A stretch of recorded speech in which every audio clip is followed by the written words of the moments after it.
Les invitamos a escuchar el Catecismo de la Iglesia Católica, dirigido por Monseñor José Ignacio Munilla.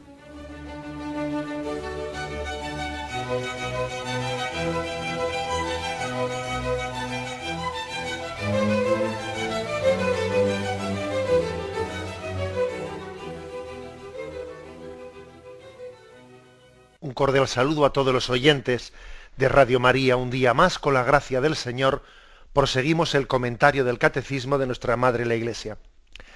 En el programa anterior habíamos dejado iniciado únicamente el punto 400. Hoy vamos a concluir el apartado El primer pecado del hombre, que es el punto 400 y 401. Y para que no quedemos a medias con este punto que habíamos iniciado y no concluido, volvemos a leerlo íntegramente, el punto 400. La armonía en la que se encontraban Adán y Eva, se refiere, establecida gracias a la justicia original, queda destruida. El dominio de las facultades espirituales del alma sobre el cuerpo se quiebra. Aunque ya habíamos dicho algo sobre esto en el programa anterior, brevemente lo reseño. Aquí en este punto se está como describiendo, desmenuzando qué consecuencias tiene ese primer pecado del hombre. Como en los propios versículos del Génesis estamos percibiendo el drama que se esconde detrás de ese pecado. La gravedad de ese pecado es muy grande, y además, y una de las cosas en las que percibimos la gravedad de ese pecado es en las consecuencias que se derivan, consecuencias muy serias.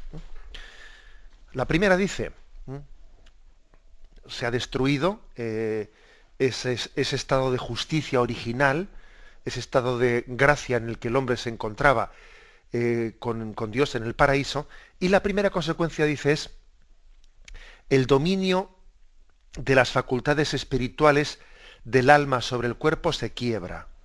Génesis 3:7 dice: entonces se les abrieron los ojos a entrambos y se dieron cuenta de que estaban desnudos, y cosiendo hojas de higuera se hicieron unos ceñidores.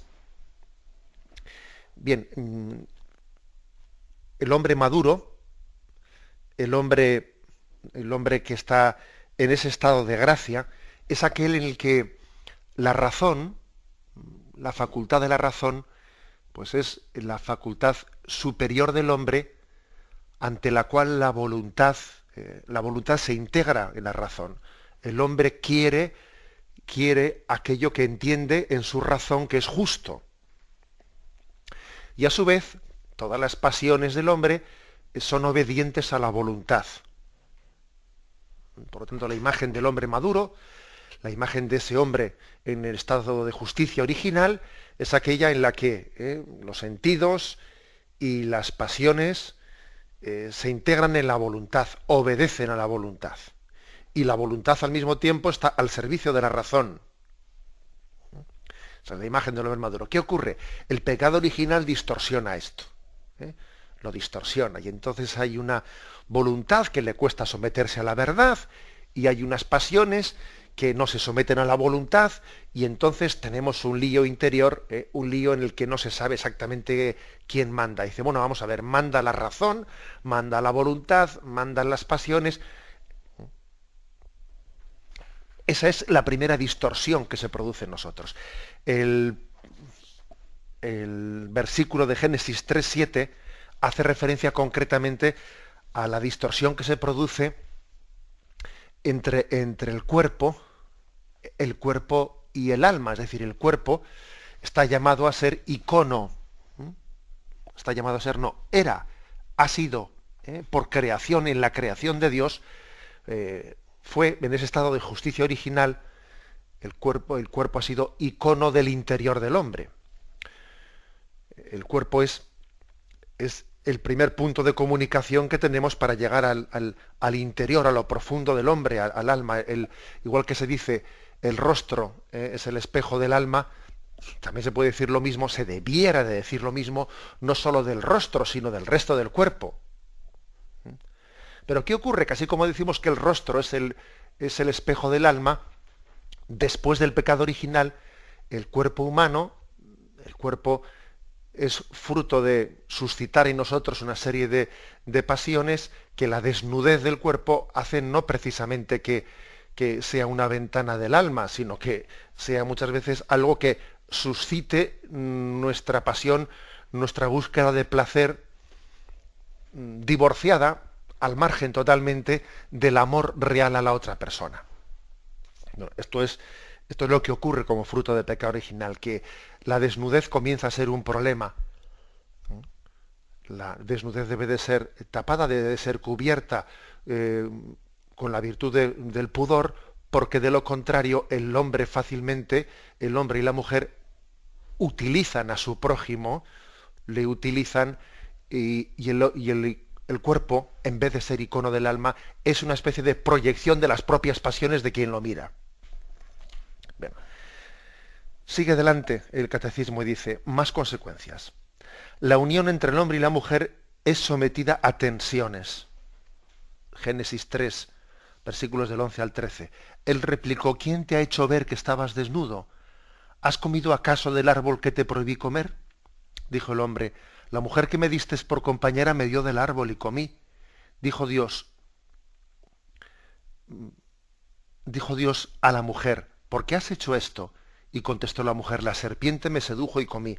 Es decir, inmediatamente vemos la primera discusión doméstica, si me permitís la expresión, con un poco de humor. La primera discusión doméstica la vemos entre Adán y Eva inmediatamente después del pecado original. Y allí se produce, pues, una especie de representación de lo que tantas veces va a acontecer en la historia de la humanidad. La típica discusión doméstica en la que nos echamos los trastos unos a otros a la cabeza. Porque esto no sé, porque tú no sé cuántos, porque yo no sé qué. Es curioso.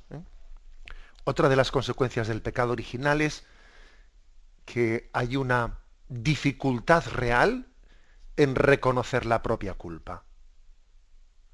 Es verdaderamente difícil que un hombre, que una mujer digan con humildad y con prontitud, yo pecador. Cuesta mucho. Cuesta mucho y lo primero que nos sale casi espontáneamente es yo no he hecho nada, es culpa tuya, es seguida, ¿no? Es como un resorte, como un muelle automático. La autojustificación y nada, echar las culpas a todo, encender el ventilador y echar las culpas a todo lo que nos rodea. Es un resorte que en nosotros se produce como consecuencia del pecado original.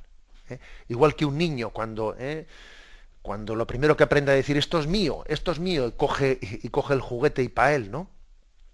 Y eso de coger el puño y cerrarlo y traerlo para uno es que parece que es casi espontáneo, ¿no? Como si el niño hubiese nacido. Algo así nos pasa a nosotros en esta especie de discusión de echarnos las culpas unos a otros. Es casi un resorte automático. Más consecuencias. Así que delante dice, sus relaciones, las relaciones entre el hombre y la mujer, estarán marcadas por el deseo y el dominio. Génesis 3:16 dice, a la mujer le dijo, tantas haré tus fatigas cuanto sean tus embarazos, con dolor parirás los hijos. Hacia tu marido irá tu dependencia y él te dominará. Fijaros una cosa, porque alguno podía interpretar ese texto diciendo como que ese dominio del hombre sobre la mujer, ese dominio de sometimiento machista, etcétera, alguno podría decir que es algo querido y bendecido por Dios. Y yo le haría ver lo siguiente. No, un momento. Estamos precisamente describiendo cuáles son las consecuencias del pecado original. O sea, Dios no bendice. Dios está constatando cuáles son las consecuencias del pecado original. Es decir, no se trata de que Dios te imponga este castigo. No, es que del pecado se derivan estas consecuencias. O sea, es como decir a lo hecho pecho. El pecado tiene una serie de consecuencias. Entonces Dios, en esta descripción que hace de cómo la muerte se introduce, de cómo existe esa falta de armonía dentro del hombre, etcétera, O sea, no es que sea algo que Dios quiere que sea así. No, no, es fruto y consecuencia del pecado. Por lo tanto, luchar contra el pecado será luchar contra ese desorden.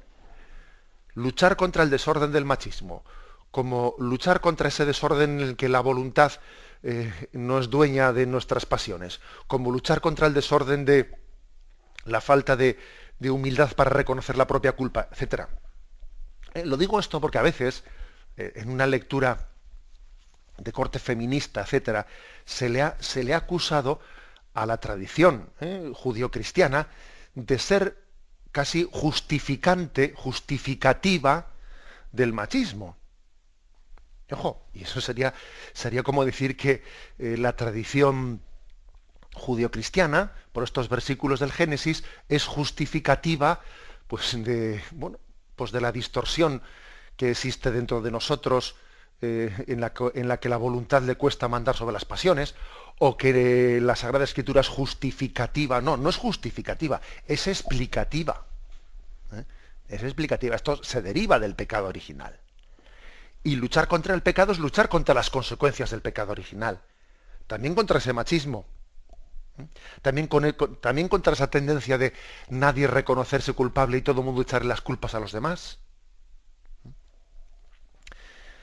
Bien, pues como veis es importante este matiz en cómo se percibe esto, porque a veces ha sido manipulados la exégesis de estos textos, pretendiendo que la fuente de la revelación cristiana se justifica las consecuencias del pecado original en la relación entre el hombre y la mujer. Continúa el texto y dice: la armonía con la creación se rompe. La creación visible se hace para el hombre extraña y hostil. Génesis 3, versículos 17 y 19. Al hombre le dijo: por haber escuchado la voz de tu mujer y comido del árbol que yo te había prohibido comer, maldito sea el suelo por tu causa. Con fatiga sacarás de él el alimento todos los días de tu vida. Con el sudor de tu rostro comerás el pan hasta que vuelvas al suelo del que fuiste tomado, porque eres polvo y al polvo tornarás. Es decir, otra consecuencia del pecado original es el hecho de que el trabajo y la relación del hombre con la naturaleza se vuelva fatigosa. El trabajo está llamado, con él estamos llamados a transformar el mundo, pero ese aspecto tan mortificante que puede llegar a tener en nosotros el trabajo, que el trabajo nos resulta mortificante, etcétera, ¿no? Que uno está suspirando, pues a ver cuándo termina el trabajo y cuándo se jubila y cuándo llega el fin de semana. Si vivimos el trabajo, ¿no? con ese componente, digamos, tan, entre comillas, penitencial, tan negativo, quizás la palabra penitencial y negativo no deberíamos de hacerlas sinónimas, ¿no? Es por la consecuencia del pecado original. Y luchar contra el pecado original es también luchar por dignificar el trabajo. Y es luchar pues, para que el trabajo sea plenificante y no sea tan mortificante. Es decir, un indicio de que vamos por el buen camino luchando contra las consecuencias que el pecado original ha dejado en nosotros es que el trabajo cada vez sea pues más gozoso. Hay que ir luchando. Aquí no únicamente estamos describiendo las consecuencias del pecado, no las estamos justificando, no, hay que luchar contra ellas, puesto que son consecuencias del pecado en nosotros. Continúa diciendo: a causa del hombre, la creación está sometida a la servidumbre de la corrupción. Otra consecuencia más. Y se nos remite aquí a Romanos capítulo 8, versículo 21. Bueno, aquí mismo está descrito. A la servidumbre de la corrupción. La propia creación.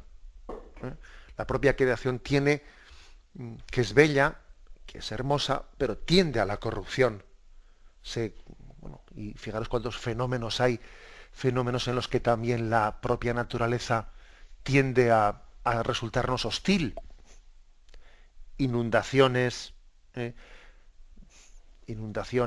terremotos, otro tipo de fenómenos, huracanes, etcétera.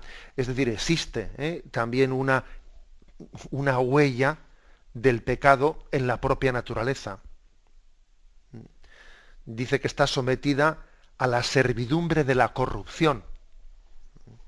Estaba preservada de ello, estaba preservada de ello antes del pecado original, pero como una de las consecuencias del pecado original, la propia naturaleza muestra no sólo la belleza del orden, sino también el dramatismo que a veces se deriva, ¿no?, de la falta de orden y de armonía interna dentro de la naturaleza. Bueno, estamos describiendo en este punto 400 las distintas consecuencias que se derivan del pecado original. Tenemos un momento de reflexión y continuaremos enseguida.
Escuchan el programa Catecismo de la Iglesia Católica con Monseñor José Ignacio Munilla. Bien, continuamos en este punto 400 describiendo esas consecuencias del pecado original en nosotros, de la pérdida de armonía. Adán y Eva vivían en una armonía que salta por los aires, como consecuencia de ese pecado original. Habíamos quedado en la siguiente descripción. Dice, por fin, la consecuencia explícitamente anunciada para el caso de la desobediencia se realizará. El hombre volverá al polvo del que fue formado. Es decir, se refiere a la muerte. Resulta que allí, en Génesis 2:17, Dios le estaba preveyendo a Adán y Eva: mas del árbol de la ciencia del bien y del mal no comerás, porque el día que comieres de él morirás sin remedio. Yahvé les anunciaba a Adán y a Eva cuando les decía que no comiesen de ese árbol de la ciencia del bien y del mal, les anunciaba que una consecuencia que se iba a derivar, se podía derivar, ¿no?, de la desobediencia, de ese mandato, de pretender comer de la ciencia del árbol del bien y del mal, de pretender ser como Dios, es la muerte. ¿Por qué? Porque la muerte, fijaros que es algo, el nacer, crecer y morir, todo lo natural está sometido a todo lo creado, todo lo natural por la propia ley intrínseca de la materialidad, está sometido al desgaste.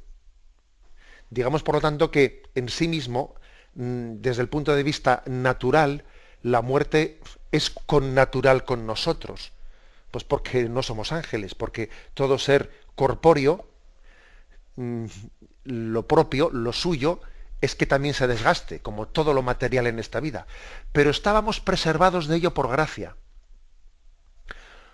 El estado original de Adán y Eva suponía una gracia en la que estaban preservados de la muerte natural, cosa que en sí, si no hubiesen estado preservados por la gracia de Dios, pues a Adán y Eva les hubiese correspondido también pues un tipo de muerte, porque obviamente todo lo natural, todo lo material tiene su desgaste propio, y estaban preservados de ello por gracia.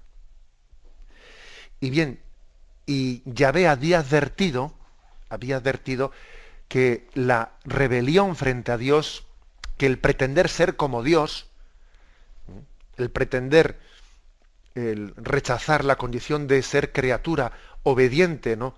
Obediente al plan del Creador, de ahí se iba a derivar, el que el hombre, al rebelarse frente a Dios, se estaba también rechazando, estaba escapándose de esa gracia en la que Dios le estaba preservando de la muerte natural.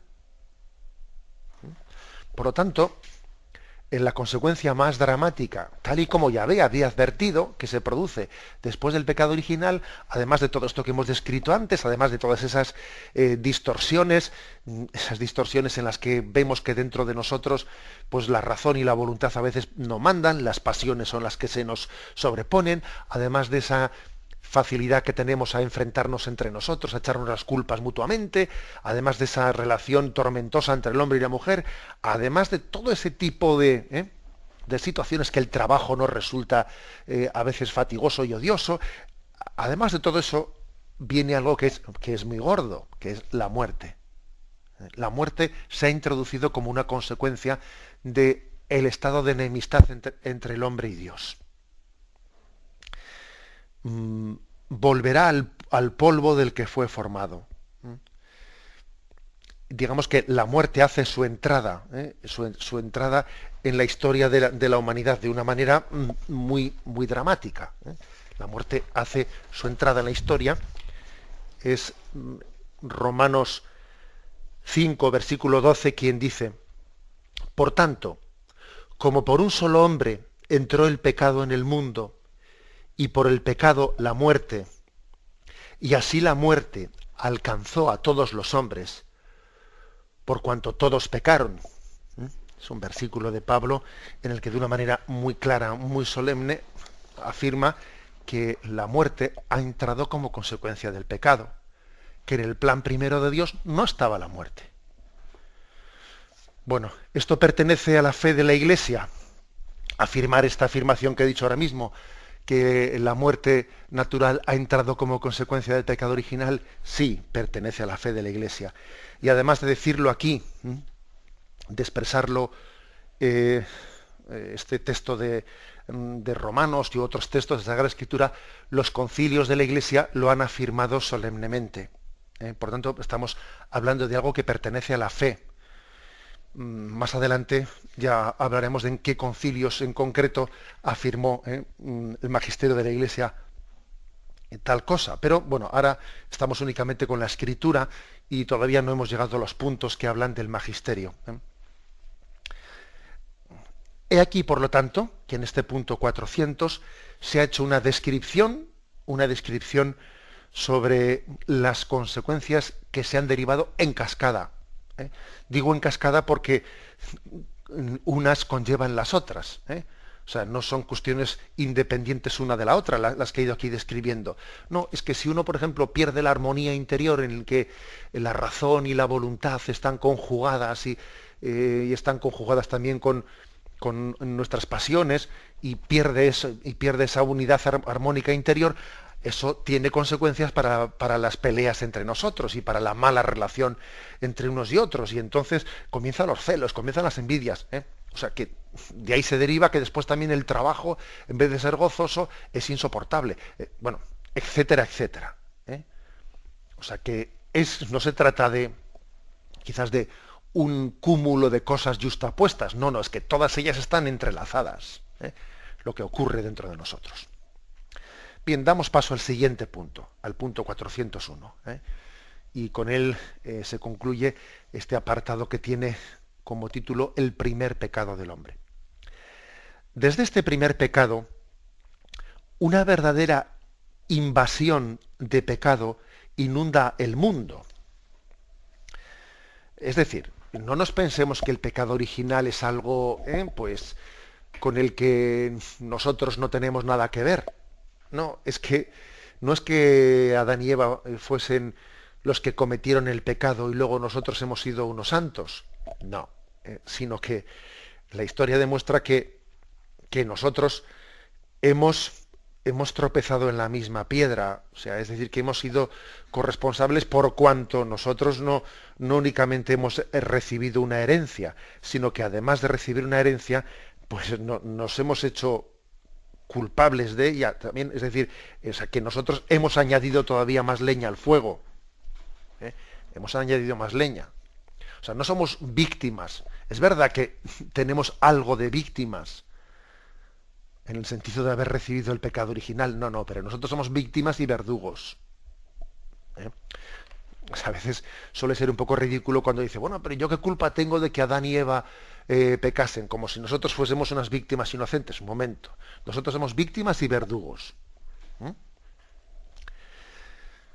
Entonces, bueno, digamos esto, porque es que si no, parece como si estuviésemos viendo nosotros la película desde fuera, desde fuera. No, estamos dentro de la escena, no estamos fuera como alguien que padece lo ocurrido, no, padece y lo genera.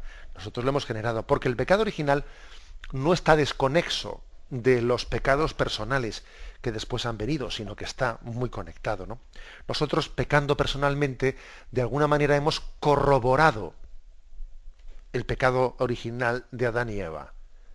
Con nuestro pecado personal hemos como decir, es como si hubiésemos dicho, así lo confirmo, así lo confirmo, así lo asiento y lo firmo. O sea, yo he estado con mi pecado personal, afirmando o reafirmando, ¿no?, el pecado original de Adán y Eva.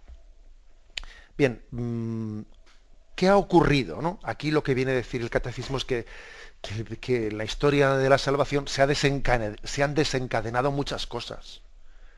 Por ejemplo, lo primero, el fratricidio cometido por Caín y Eva. Es un pasaje conmovedor, el de Génesis capítulo 4, versículo del 3 al 15, que dice, pasó algún tiempo y Caín hizo a Yahvé una oblación de los frutos del suelo. También Abel hizo una oblación de los primogénitos de su rebaño y de la grasa de los mismos. Yahvé miró propicio a Abel y su oblación, mas no miró propicio a Caín y su oblación, por lo cual se irritó Caín en gran manera y se abatió su rostro. Yahvé dijo a Caín, ¿por qué andas irritado? ¿Y por qué se ha abatido tu rostro? ¿No es cierto que si obras bien podrás alzarlo? Mas si no obras bien, a la puerta está el pecado acechando como fiera que te codicia, a quien tienes que dominar. Fijaros qué fuerza, ¿eh? O sea, Yahvé le dice, mira que te está acechando el pecado como fiera que te codicia, a quien tienes que dominar. Los celos te están corroyendo, se te nota en la cara que estás desencajado. Continúa y dice, Caín dijo a su hermano Abel, vamos afuera. Y cuando estaban en el campo, se lanzó Caín contra su hermano Abel y lo mató. Yahvé dijo a Caín, ¿dónde está tu hermano Abel? Contestó, no sé. ¿Soy yo acaso el guarda de mi hermano? Replicó Yahvé, ¿qué has hecho? Se oye la sangre de tu hermano clamar a mí desde el suelo. Pues bien, maldito seas, lejos de este suelo que abrió su boca para recibir de tu mano la sangre de tu hermano. Aunque labres el suelo, no te dará más su fruto. Vagabundo y errante serás en la tierra. Entonces Caín dijo a Yahvé, mi culpa es demasiado grande para soportarla. Es decir, que hoy me echas de este suelo y he de esconderme de tu presencia, convertido en vagabundo errante por la tierra, y cualquiera que me encuentre me matará. Respondióle Yahvé, al contrario, quien quiera que matare a Caín, lo pagará 7 veces. Y Yahvé puso una señal a Caín para que nadie que le encontrase le atacara.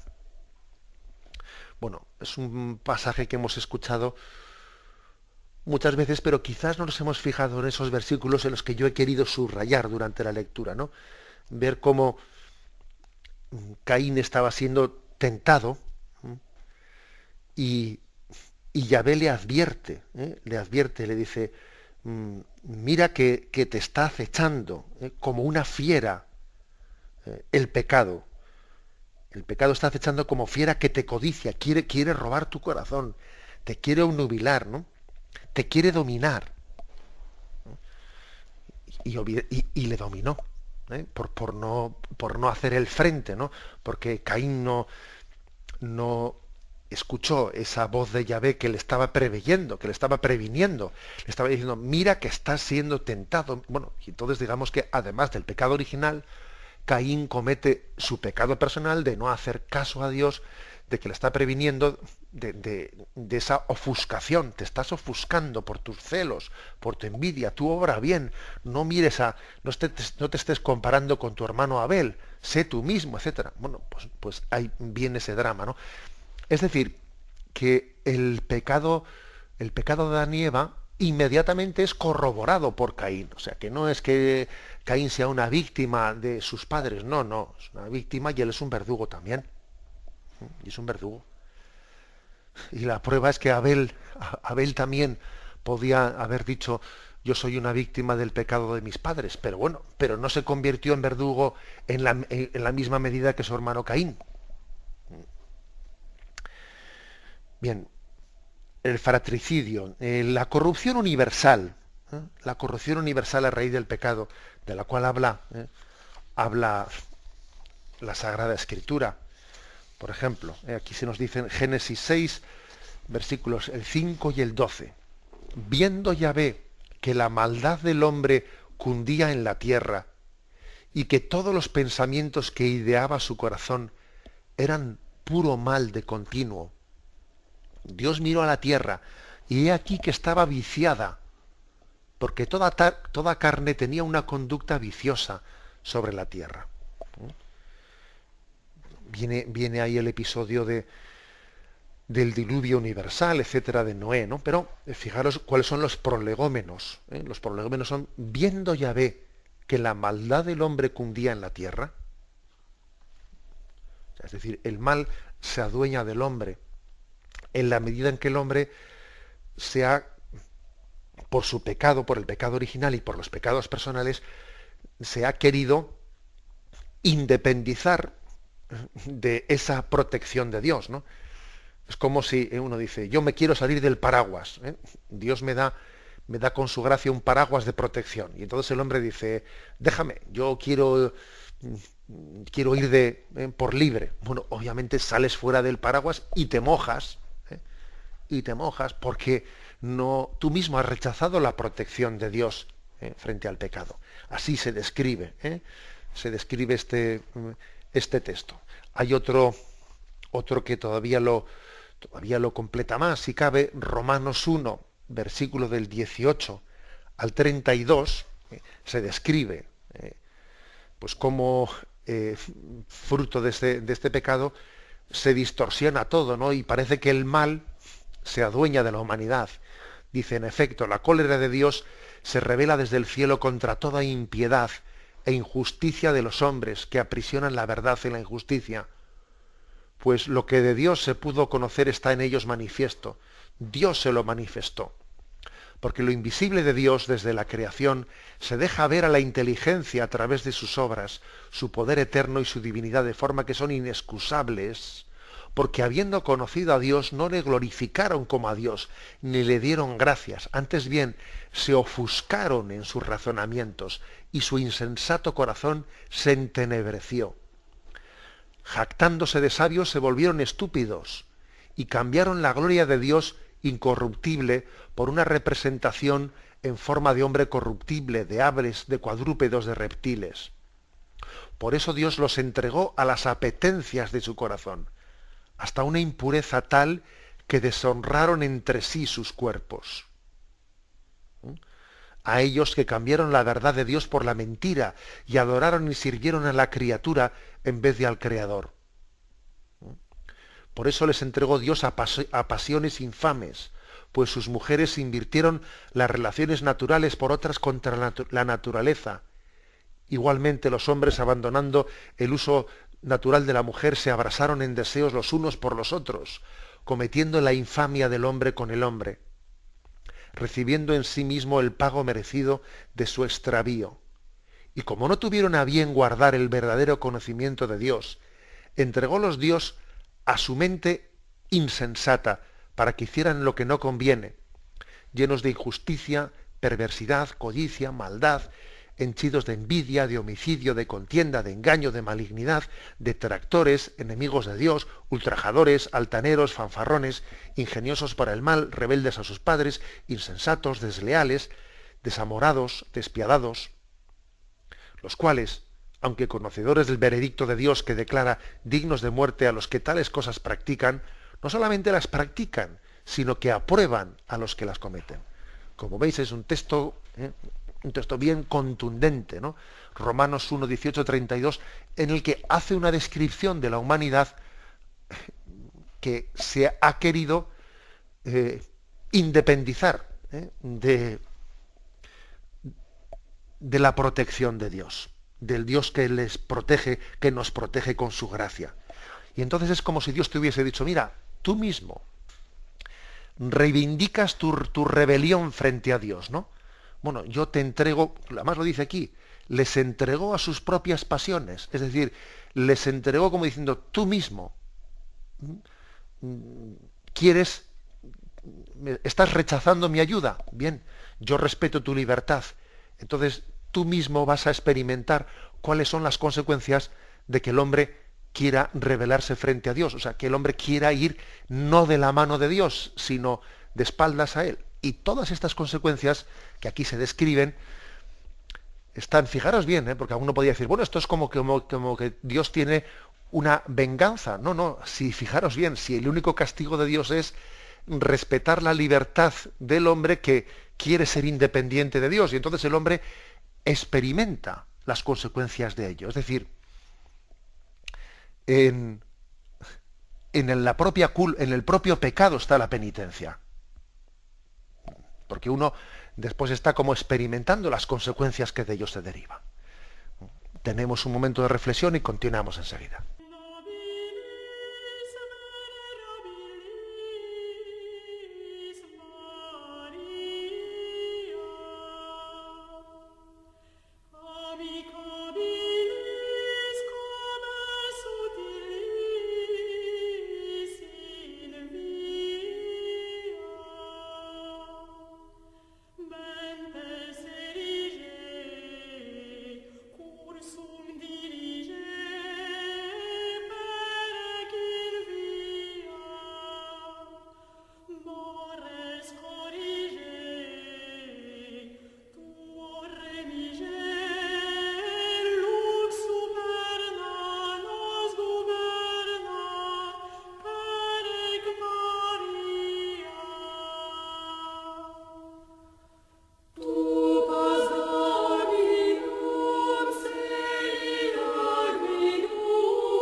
Continuamos en esta edición del Catecismo con el punto 401.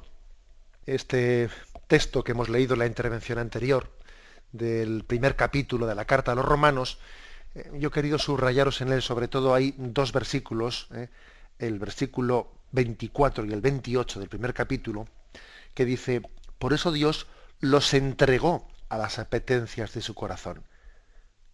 Y el versículo 28 dice, Dios los entregó a su mente insensata. En uno dice, los entregó a las apetencias de su corazón. En el otro dice, los entregó a su mente insensata. Es decir, que es como si el hombre hubiese reivindicado independencia frente a Dios y Dios le dice, pues toma la independencia, ahí la tienes. Y entonces, claro, el hombre experimenta, es un poco como el hijo pródigo, que quería marcharse de la casa del padre, y le dice, bueno, pues vete. Y, claro, y al marcharse experimenta que fuera hace mucho frío. Claro, el padre le dice, pero no decías que querías irte.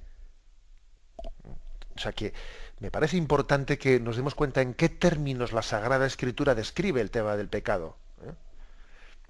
O sea, el hombre experimenta las consecuencias del drama de romper con Dios. Uno rompe con Dios, se independiza de él, se sale, entre comillas, ¿no?, del paraguas, del amor protector y misericordioso, y experimenta, ¿no?, las consecuencias.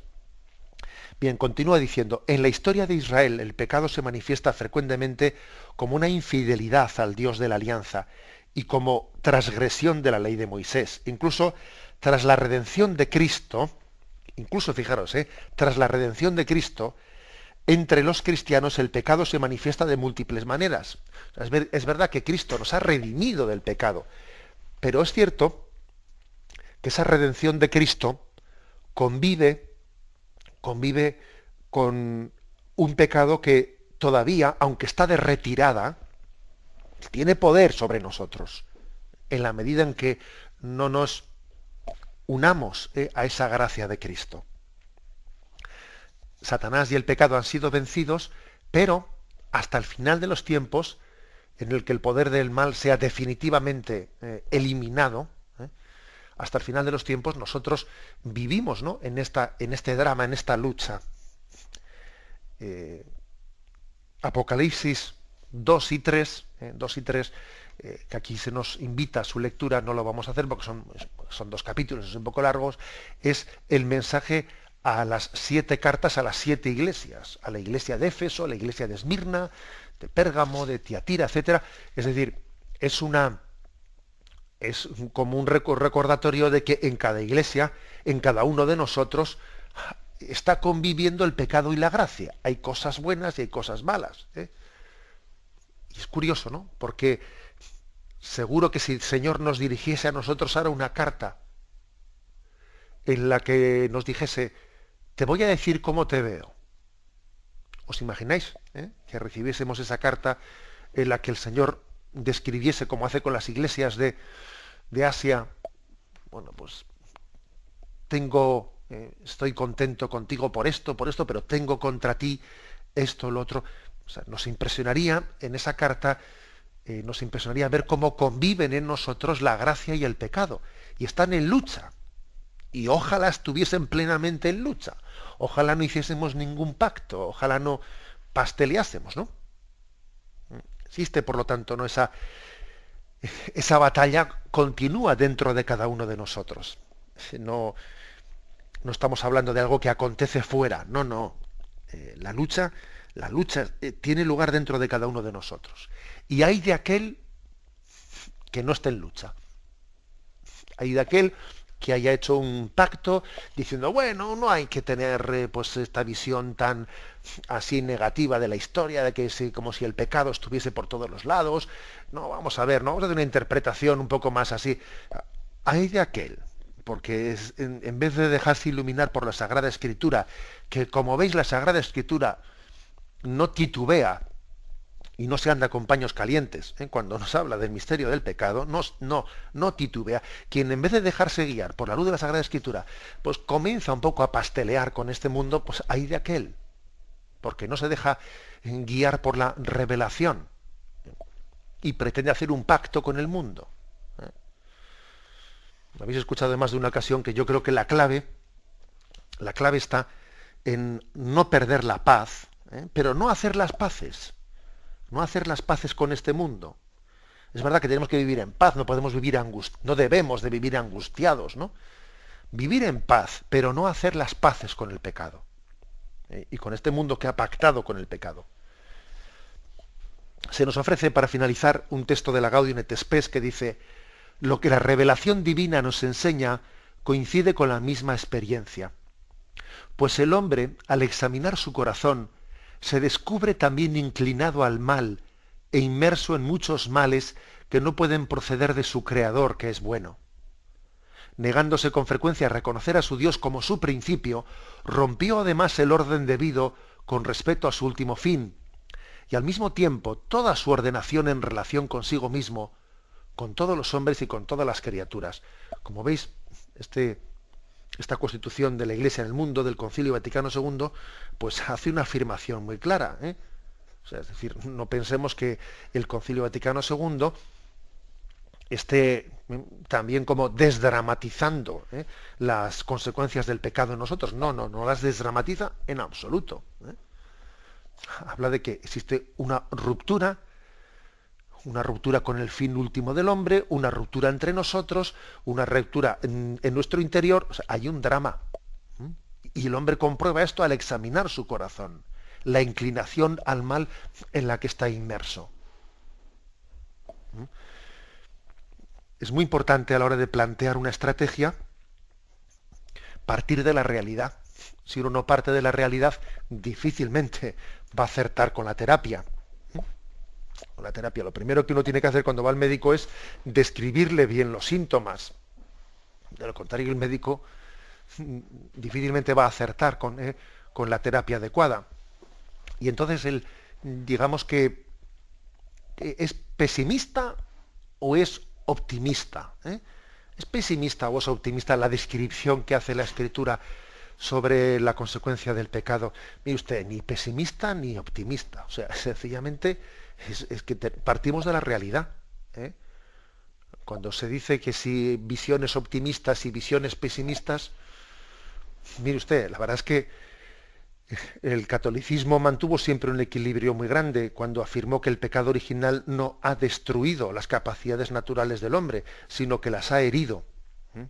Lutero tenía una afirmación mucho más fuerte, en la cual llegaba a decir que la razón y las facultades naturales del hombre habían sido totalmente destrozadas por el pecado. Sin embargo, los católicos siempre hemos dicho que no es así, que hemos sido heridos por el pecado, pero no destrozados por él, y que el hombre sigue teniendo una voluntad y sigue teniendo una razón natural. O sea, en ese sentido, podríamos decir que es mucho más, entre comillas, optimista la visión católica que no la visión luterana. Pero yo insistiría en que aquí no se trata de optimista y pesimista, se trata de realismo. La Sagrada Escritura nos ayuda a ser realistas de alguna manera en la lectura, en el diagnóstico de lo que ha acontecido como consecuencia del pecado. Lo dejamos aquí, damos paso a la intervención de los oyentes. Podéis llamar para formular vuestras preguntas al teléfono 917 107 700. 917 107 700.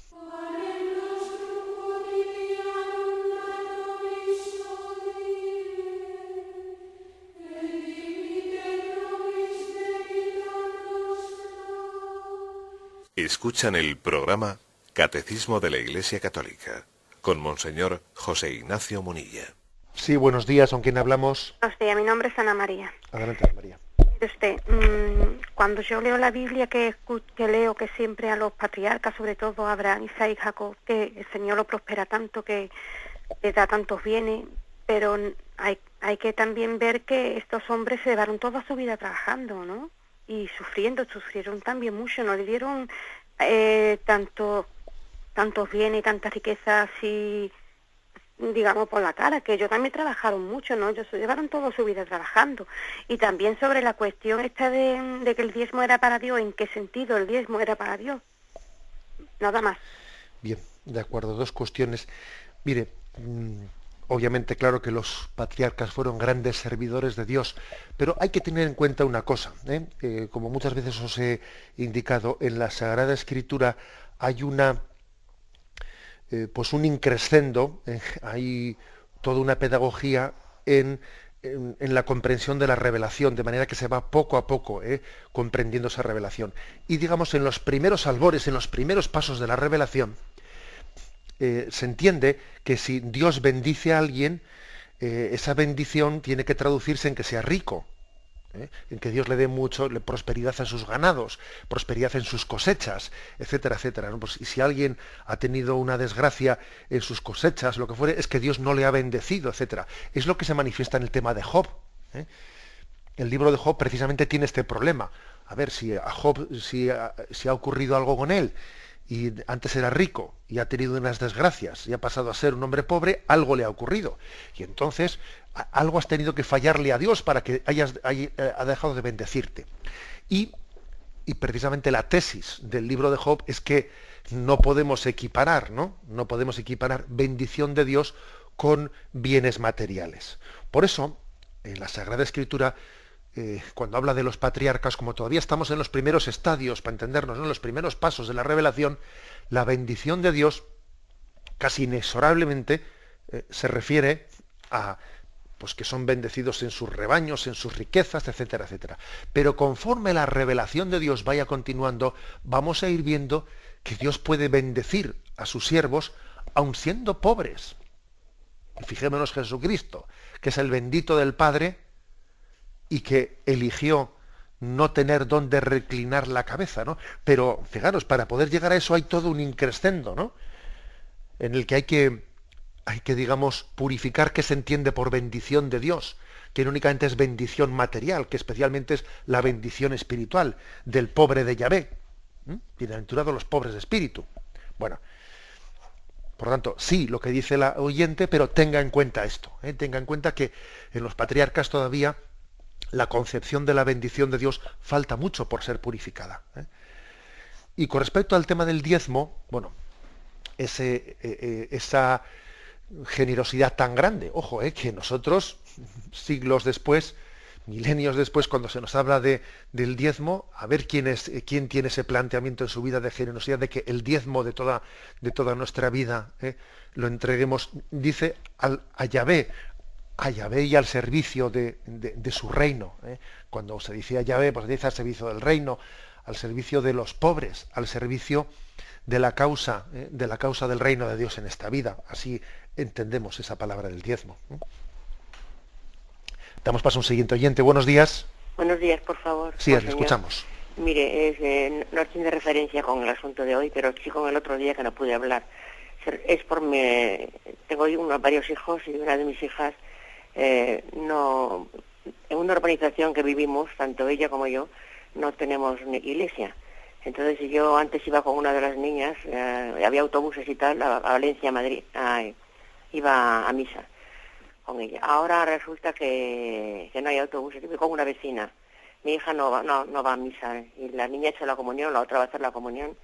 Cada vez que le hablo del tema, se me ofusca. Antes sí que, no sé, ¿cómo debo obrar? Estoy preocupadísima. No cabe duda que el pecado original también Mire, la verdad es que yo creo que su preocupación, el hecho de que usted tenga una preocupación, pues es signo de amor, y eso en primer lugar pues es algo ya positivo, porque también existe a veces la indiferencia que se adueña de nuestro corazón, y usted dele gracias a Dios pues por no ser indiferente. El hecho de que también vivamos, usted se describe, ¿no? Pues lugares en los que urbanizaciones que han sido diseñadas, bueno, pues buscando mayor seguridad, mayor comodidades, etcétera, pero bueno, no teniendo lugar en ellas para un signo de religiosidad. También es curioso, es un signo de una sociedad opulenta que lo organiza todo, pues no sé, pues zona deportiva, zona no sé qué, zona de piscinas, zona de no sé qué, sí, todo menos un lugar para Dios. Esto es curioso, porque según en teoría la legislación habla de, cuando se hacen planes urbanísticos, de reservar también una parte del suelo para servicios religiosos. Eso en teoría está en nuestra legislación. Ahora luego habría que ver, ¿no?, qué ha ocurrido ahí. Bien, pero bueno, lo importante de su pregunta. Yo creo que sería muy importante que su apostolado quizás se centrase en dos niveles, uno con su hija y otro con su nieta. Y el de su hija es muy importante, porque, claro, me parece que usted coja a su hija pues a solas y le haga ver la responsabilidad tan grande que tenemos de que los niños conozcan a Dios a través nuestro. Me parece que eso es importante, que usted le diga a su hija: mira, hija, yo intenté como madre darte a conocer el amor de Dios como lo principal en esta vida. Y qué responsabilidad que nuestros hijos conozcan o desconozcan a Dios por nuestra causa, porque nosotros somos instrumentos de Dios para los hijos. O sea, transmitirle eso a su hija me parece muy importante. Y en la medida en que eso pueda ser posible, pues yo creo que también ella le abrirá la puerta de su nieta, que es muy importante que ella abra la puerta de su nieta, ¿no? Y bueno, y también me parece que es importante, además de acercarse, procurar acercarse a la Santa Misa, bueno, que hagamos de nuestra casa, que tengamos también en nuestra casa algún lugar, algún recoveco, algún rincón en el que la presencia de Dios sea especialmente, ¿no?, pues venerada, nuestra pequeña capilla, nuestro pequeño lugar de adoración de Dios. Creo que eso puede ser también un consejo en una situación como la que usted dice. Y la ayuda de ciertos instrumentos como el de Radio María. Me despido con la bendición de Dios Todopoderoso, Padre, Hijo y Espíritu Santo. Alabado sea Jesucristo.